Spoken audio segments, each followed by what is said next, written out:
السلام علیکم ورحمۃ اللہ وبرکاتہ۔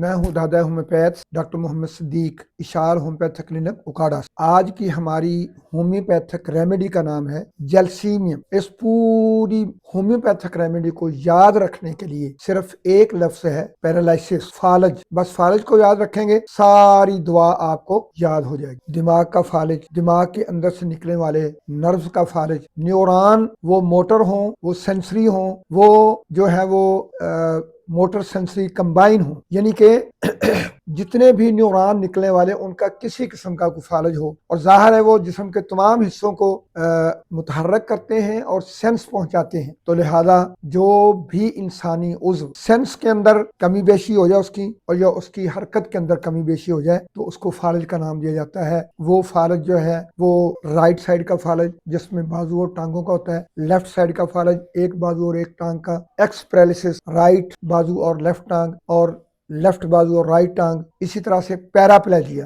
یہ نیچے والا ہے، صرف دونوں ٹانگوں کا فالج۔ فیشیل پیرالائسس جس کو لکوہ کہتے ہیں، دائیں اور بائیں سائڈ کا۔ اسی طرح سے اندرونی تمام اعضاء، جب زبان کام نہ کرے، جب ہوا کی نالی، غذا کی نالی، معدہ، پھیپھڑے، دل، گردے، جگر، تلی، مثانہ، انتڑیاں، اندرونی تمام اعضاء جب ناکارہ ہو جائیں، کام کرنے کے قابل نہ رہیں، کم کام کریں، جتنا چاہیے اتنا نہیں کر رہے، تو ان تمام کے لیے ہومیوپیتھک کی دوا جیلسیمیم الحمدللہ اللہ کے فضل سے پیغام شفا ہے۔ مدر ٹنکچر میں استعمال کریں، 230 میں، 200 میں، 1 ایم میں، سی ایم میں استعمال کریں تو انشاءاللہ بہت زبردست رزلٹ ہے۔ اللہ رب العزت ایسے فالج زدہ تمام مریضوں کو اللہ مالک الملک شفاء کاملہ عاجلہ دائمہ نصیب فرمائے۔ السلام علیکم ورحمۃ اللہ۔